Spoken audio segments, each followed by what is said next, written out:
You ready for the word of God this morning? Amen. Yeah, the Lord challenged me on this particular message for this particular Sunday. I didn't want to bring this. For a simple reason, and in my prayer time, I said to the Lord, I don't want to jump on the bandwagon. Sometimes people jump on the bandwagon, and I didn't want to do that. And the more I shied away and tried to prepare another message, the more I experienced in my spirit and my heart, the Lord just say, no, Jeremiah 29, no, Jeremiah 29.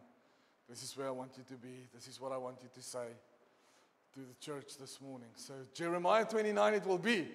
You're welcome to turn with me there. We know verse 11 by hand, right? Come on, who doesn't know verse 11? No, let me not say that. Who does not know verse 11? If you don't, we know it by hand. It's printed on mugs. It's printed on coffee cups. And it's printed on, I don't know, our fridges and our homes. And there's bumper stickers. I know the plans I have for you, right? We know verse 11. But this morning I want to start with verse 4 and verse 5 and run through verse 6 and talk about verse 7, and I just want to connect with you there. And the title of my message this morning, if we can give it a title, will simply be Influence. Influence.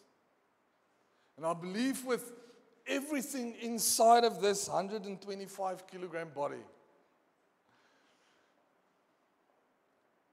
that as a child of God, or maybe you don't want to say, I'm a child of God. Maybe you want to be formal and say, as a Christian. So as a Christian then, I'm a child of my daddy. You can be a Christian. It's okay. But as a child of God, as a Christian, there must surely be a purpose for why we are on this planet. Think about it. If there was no purpose for you being here, what then are you doing here? Why then, the moment you gave your heart to Jesus, did you not evaporate, went up in a cloud to be with God?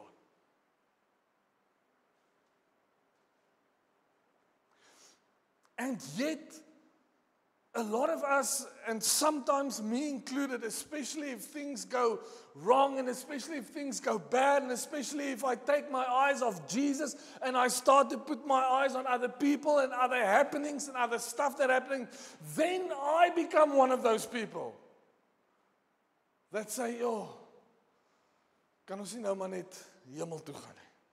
Can't we just now go be in heaven with Jesus? Want rarig. Has anyone ever felt like that? Thank you. At least I'm surrounded by honest people this morning. So then the reason is, or the question is, what am I doing here? And this is what I want to unpack this morning. What are we as children of God? The Bible says we are aliens to this world. The Bible says we are foreigners to this world. We are in it, but we're not of it. And there's a shadow that I want to draw this morning between the people of Israel when they were taken away out of Jerusalem and were placed in Babylon. A people in a world they're not of. The people that find themselves in a place that they're not supposed to be, and they think they're not supposed to be there, and they've got one of two things to do. They can either decide, well, I'm going to act as if I'm not supposed to be here, or I can acculturate and I can become a Babylonian. It's as easy as that.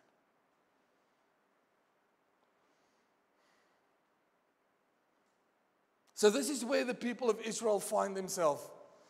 when we look at Jeremiah 29. And what happens is there's a remnant that remained in Jerusalem, a remnant that cannot do anything. The tradesmen were taken away, the military-aged young men were taken away, but a remnant remained, and the rest of Israel, especially the 10 tribes, were taken and they were scattered all across. So a couple of them here, a couple of them there, a couple of them went to this city, a couple of them went to that city. And they found themselves in a place they weren't supposed to be. I bet they found themselves in a place they thought they would never be. So maybe, just maybe, sometimes you and I, we find ourselves in a place that feels foreign to us. In a place, if you at all did not live under a rock the last 2 weeks, where people get killed for having a different opinion. In a place where we hear, if we listen to the news, that the world is probably coming to an end sooner rather than later. And there's talks of war, and there is wars. And in this human heart of mine, in this human mind of mine, I'm thinking about myself, my family, my kids. I think about what is the worth of me, of my kids, of their kids one day, planning and living a life, if surely it looks like everything's coming to an end. Because the world's gone a little bit crazy.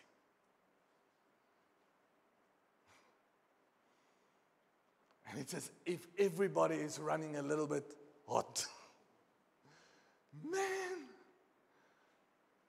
Have you noticed you can't disagree with anyone anymore? Then we become enemies. Simply because we disagree. When did that become the norm? There used to be a time where we could disagree, shake hands, sit and eat at the same table as friends.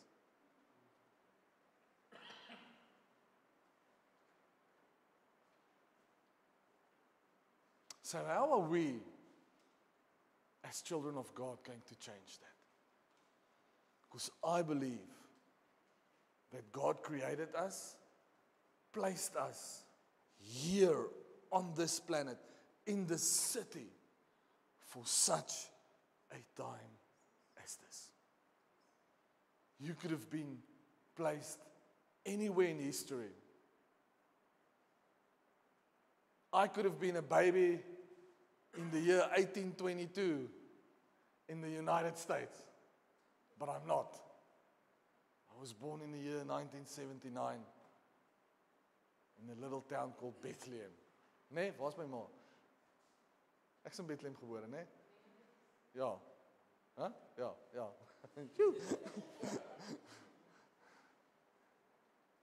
Grew up as a young man in Pretoria and then moved to Port Elizabeth for such a time as this. And to make matters worse, and the sermon isn't about that, but I'm going to mention that because I just want to iron a couple of things out. Then all of a sudden we hear news from people of God, and they say the rapture's coming. Get ready. And the day came and the day went, and the Bible remained the truth. When Jesus said, no one knows the hour, that remained the ultimate truth. And it would be easy to throw stones, but don't throw stones. Because I was at that place in my life where I also just said, oh man, kan Jesus nie maar net kom nie. I'm sure we all were there. I'm sure when a person is desperate enough, you just want to go to heaven, man, and escape out of this. So to all of this craziness, I want to have this message just land in your heart this morning. Is that okay? I gave you a bit of history on this chapter. People were scattered. The prophet Jeremiah got a message from the Lord. And that message was written down and it was delivered to the people that were scattered all over. It wasn't a message to the people still in Jerusalem. It was a message to those that were taken away in captivity. It was a message to those who wondered, what are they supposed to do? It was a message to those who said, I'm not at the place where I surely thought I would be. I thought I would stay here forever and it would go well with me forever, and now I find myself in a different place. Maybe you are there this morning where you find yourself in a place where you didn't think you should be, and you didn't think in this stage of your life you would be, and you wish stuff were different. You wish stuff were totally changed, but they're not. Then as this message got to those people in their Babylon, this message is reaching you this morning in your Babylon. If you're watching this, it's reaching you in your Babylon. If you're listening to this, it's reaching you in your Babylon. So verse 4 starts and he says, this is what the Lord Almighty, the God of Israel, so says to those I have carried into exile from Jerusalem to Babylon.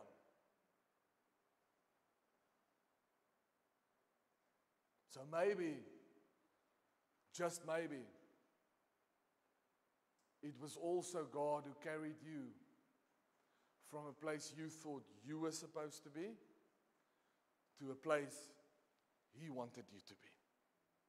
Whether you like that place or not, maybe it is Him that carried you to that place. Maybe we must acknowledge that doesn't matter what happens to me, I am still in His hand. He still knows exactly where I am. He still knows exactly what happens to me and what is happening to me and what is going to happen to me. Maybe He made it out that I must be in this Babylon right now. For whatever reason, but because He has a plan to that regard. Now verse 5 and verse 6. Hear what the Lord says this morning. He tells the people in Babylon, He tells them, go out, build houses, settle down, plant gardens, and eat what they produce. The first thing the Word of God says to those He places in a place where you don't like is, hey, settle down. Maybe I'm saying this to someone's heart this morning. Let your heart settle down. Yeah, but I don't like it here. Let your heart settle down. Yeah, but it's not what I'm... Let your heart settle down. Yeah, but I imagine my future's going to be... Let your heart settle down. And with what you have at this moment, start to be productive. With what God has given you in this moment. Ja, maar ek het nie my 3 slaapkamer huis nie. Maybe you don't need that 3-bedroom house for right now. Be productive with what you have right now. Go plant. You know what you do when you're planting? You're providing for tomorrow. You know what the first thing is that you recognize from someone that wants to escape? They don't live for the future anymore, they live for now. And if it's not taken care of, they start to live in trauma and they live in the past. If I do an assessment in my office, the very first thing I do to assess where someone is in their emotional journey is I listen to how they speak. So are they speaking of the future? Are they living just from day to day? Or are they living in the past? It tells you so much. Hey, the Lord says to someone in this house this morning, it is okay. Settle down and start living for tomorrow again. Hey, I need to speak this into someone's heart. Your world is not coming to an end. Start living for tomorrow again. Start planting. Not physically maybe as well, if you like veggies. But start preparing your life for tomorrow and the day after that and the week after that. What might that look like? I need to change a couple of things because I need to have a healthy body so that I can see my kids' be raised. Hello? That is planting. So I'm going to change stuff today. I'm going to plant today in this physical body that I can reap. Same with my finances. I'm not going to live from paycheck to paycheck anymore and see how quickly I can get through my salary.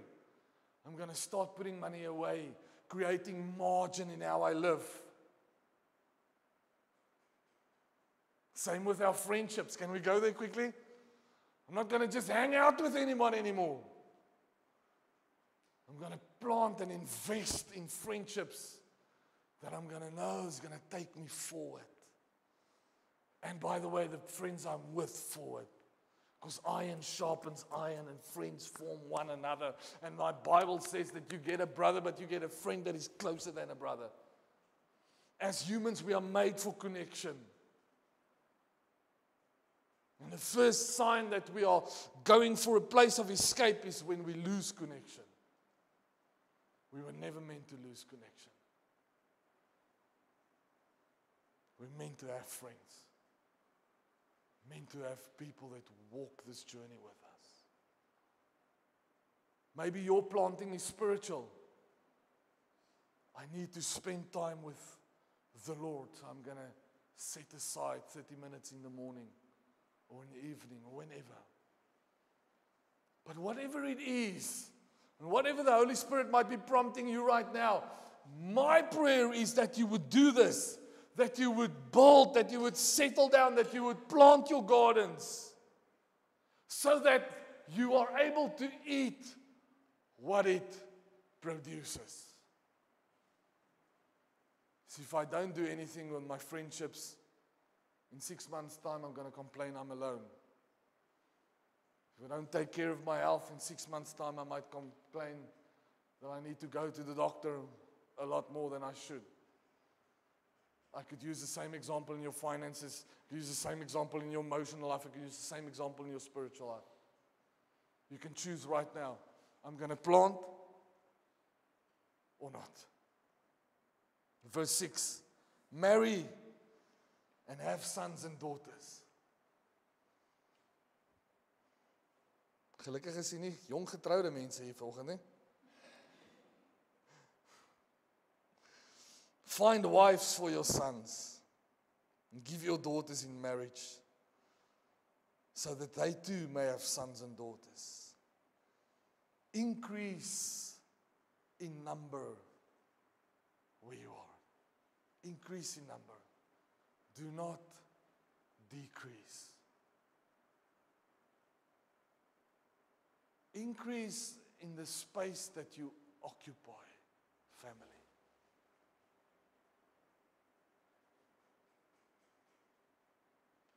maybe have a look at, and let me speak to parents now, seeing that this verse speaks to parents. Maybe have a look at what you communicate to your kids with regards to the future. If you're communicating to them that this place is a bad place, you can't wonder why when they get to parenting age, they don't want to have kids. And they will tell you that, you know what, I think this generation is going to die with me.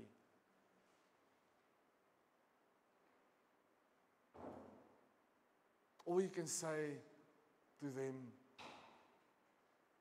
if you believe it, hey, my boy, we got a future and a hope. We're placed on this planet for a reason. So I'm going to invest in you so that you can invest in you. Hey parents, is that okay?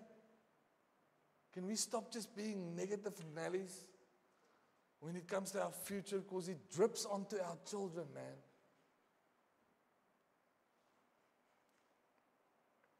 Now, here's the nice part.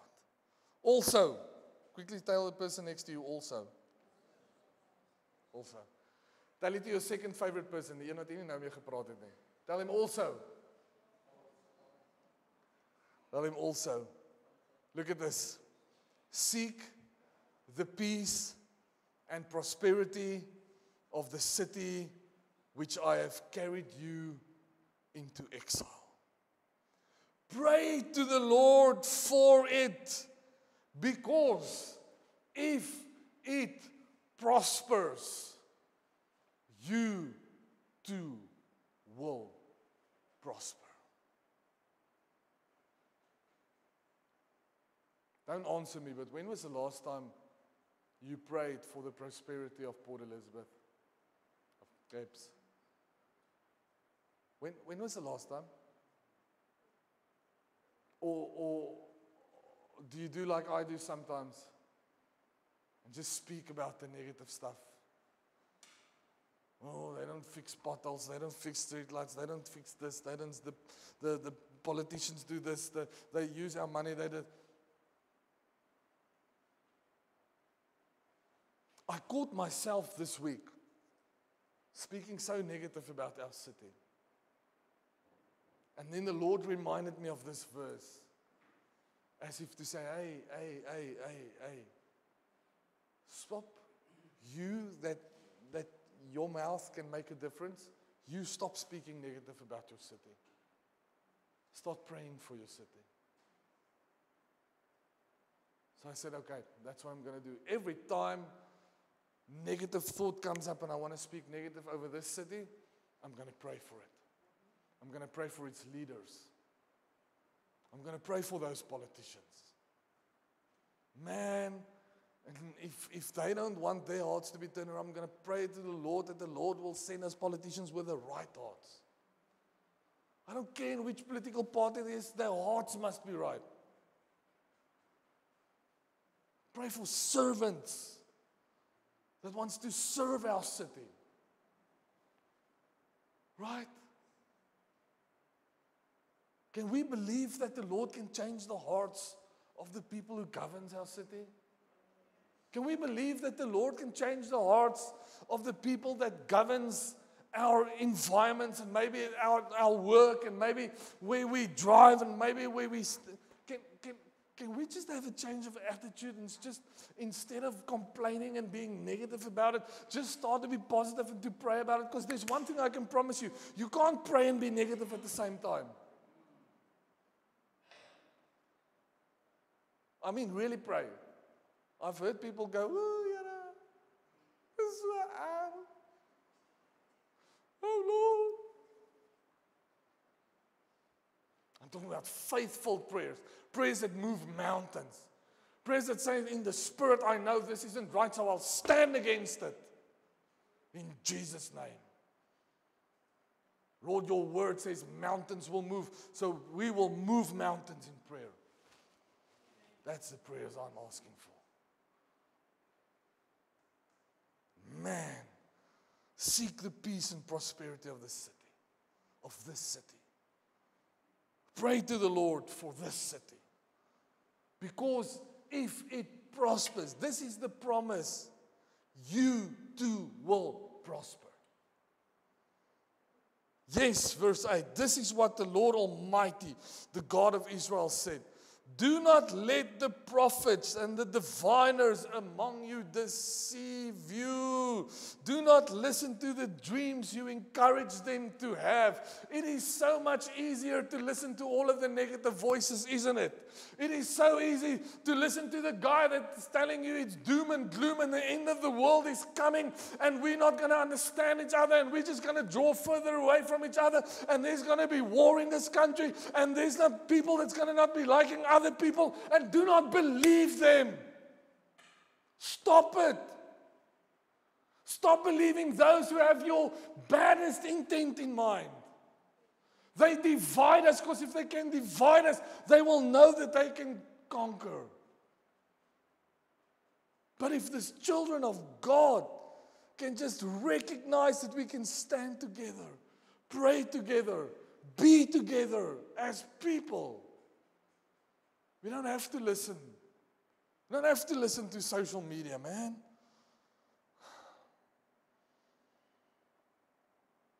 Verse 9, they are prophesying lies to you in my name. I have not sent them, declares the Lord. This is what the Lord says. When 70 years are completed for Babylon, 70, by the way, is the figure, the number. Not that I want to go a lot into this, but 70 is the number for volmaaktheid, right? For fullness. So to the people of Israel, God said, when 70 years have completed, when the fullness of the plan that I have for you is completed in your Babylon, when you have stood the test of time, you've gone through it, you've recognized that it is me that placed you here, you are in this place for a purpose, you're in this place for a journey, you're in this place for my name's sake, and everything has been completed as it should, then there is a time coming. Woo! I will come to you and fulfill my good promise to bring you back to this place. Whatever the Babylon might be that you are in right now, it's only until God's plan has been fulfilled. It's only until God's plan has been fulfilled. Then we get to that verse we all know, love and cherish. For I know the plans that I have for you, declares the Lord. Now that we have a bit of background, do you see that this word isn't spoken to a perfect person living in their perfect house, having their perfect work, doing their perfect little thing?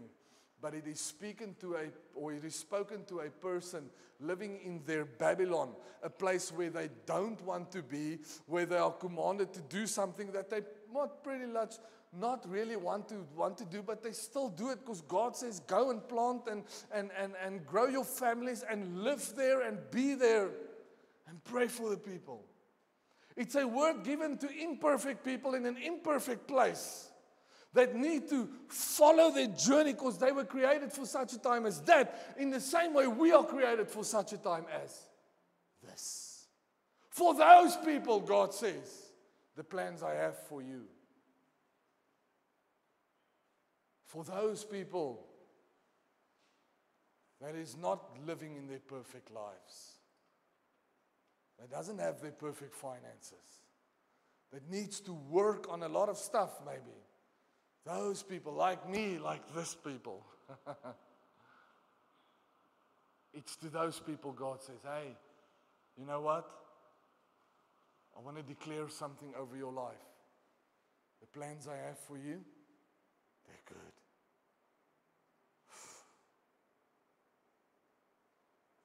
Turn to one of those people quickly. Tell them the plans God has for you is good. Kom help my preek volgende. Tell someone next to you, the plans God has for you is good. Tannie Noreen, the plans He has for you is good. You're not too old. You think you're too old, you're not too old. Plans He has for you is good.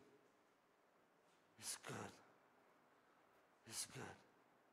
He goes further, he says, it is plans to prosper you and not to harm you. It's plans to give you hope and a future. Hope and a future. Hope and a future. If you say, sitting here this morning, you're saying, I need myself some hope in the future, then you want to raise your hands with me. It's like, I can do with a little bit of hope, man. In this moment, woo, it's good to know that although I might not know what it is, maybe want to wave it around like I'm doing right now. It's good to know, I don't know what it is yet, but I know my future is secure. If you believe that, come on, just wave to the Lord. Say, Lord, thank you. I know my future is secure. I know that you will show it to me some or another time.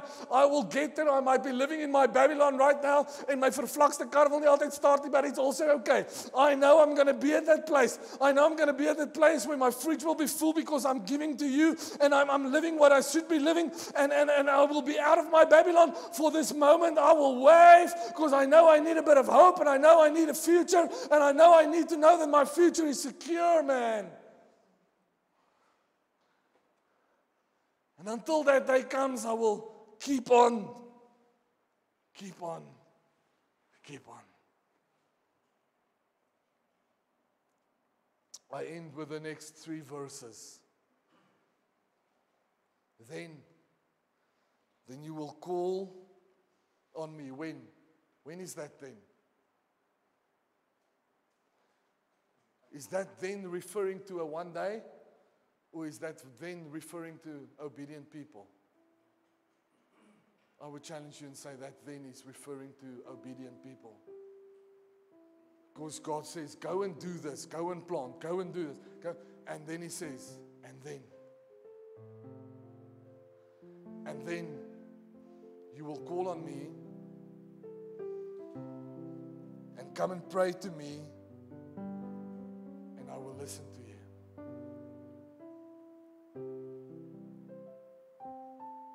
Maybe all that's needed is to stop wanting to escape and to start living with the godly influence that God gave you, where you make a difference.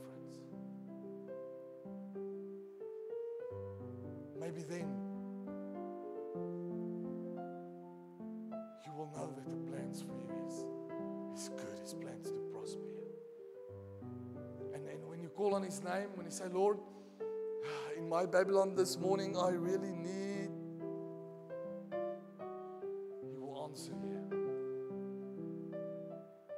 Maybe you're living at a place right now where God hasn't answered a prayer, maybe something you've been praying for a long time, because you haven't been obedient yet in what He told you to be obedient in.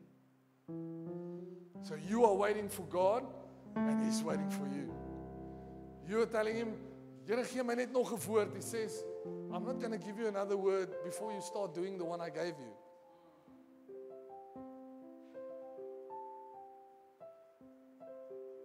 I told you to stop with that nonsense. You still haven't stopped with that nonsense, but now you want me to give you another word. Doesn't work like that. Maybe.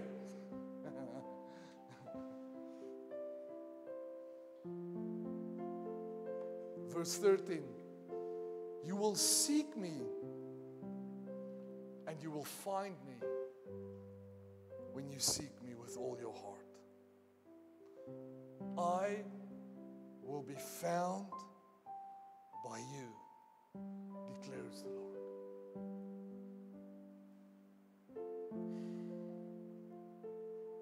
Can I speak to anxious hearts in this house this morning?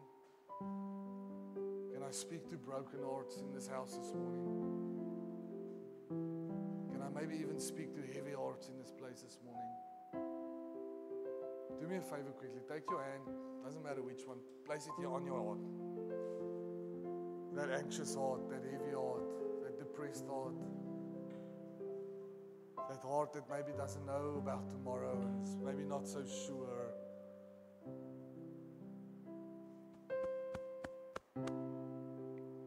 Tell that heart, hey, you will search for God and you will find Him.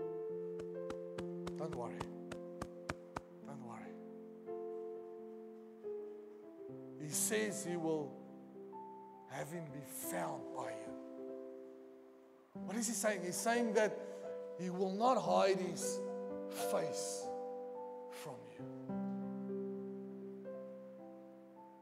While your hand is here, when I speak to people that have experienced trauma, one of the most interesting things that they will always tell you is that they experience that God is far away from them. They will tell you that they experience that when I pray, it feels like I'm praying to a ceiling. It feels like there's no breakthrough. Those same people will tell you that, man, if I can just disappear, I think it will be better. If I can just get away from people for a bit. They're just like,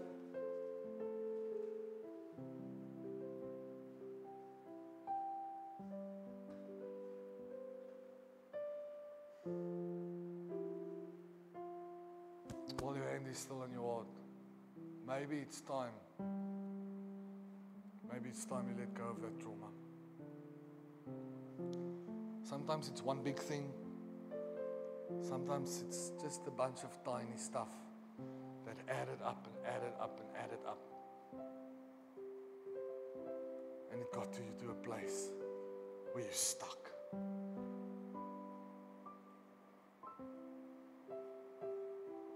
And you feel far away from God. You feel far away from your own life. And you're telling to yourself, you're saying to yourself, man, if I might just can go.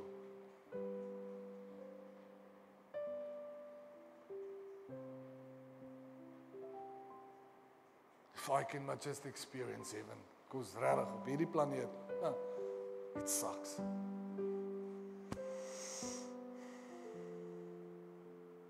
If that is you, I want to challenge you to seek healing.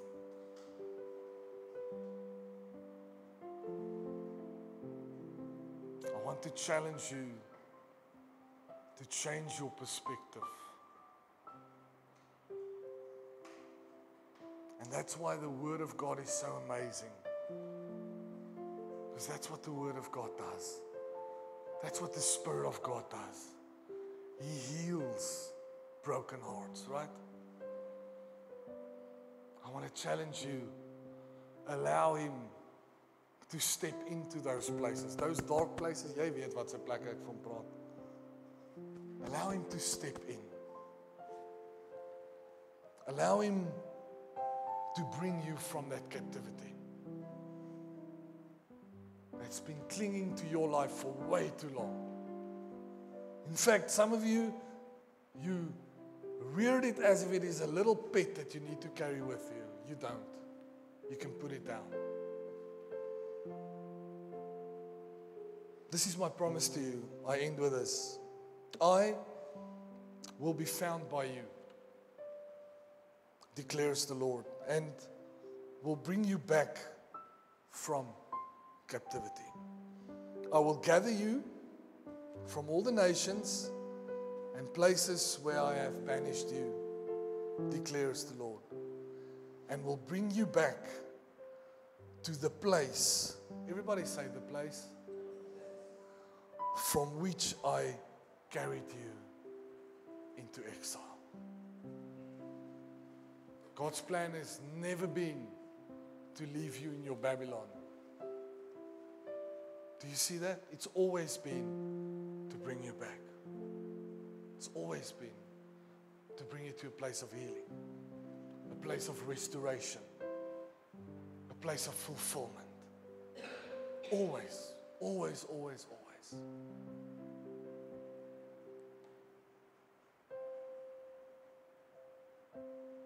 So I pray this morning that this word will go rest in your heart. And that this word will move you to say, I'm not going to be beholden to the Babylon I'm in. I'm going to grow, move, and step out. Be obedient. Do what I can. And allow God to do the impossible. Amen?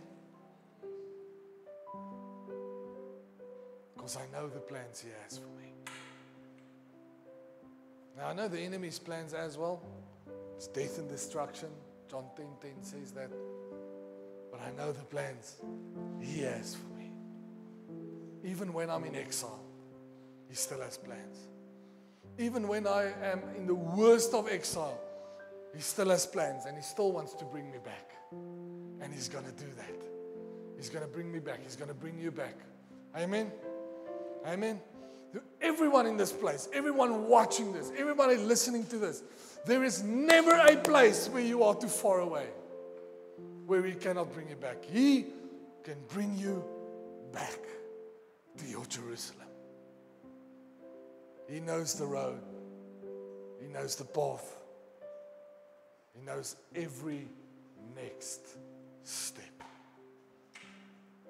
Daddy, Heavenly Father, ons Papa, this morning I thank You that You are with us. In fact, that my Bible says that Jesus is God with us, Emmanuel. I thank You, Lord, that we are not alone.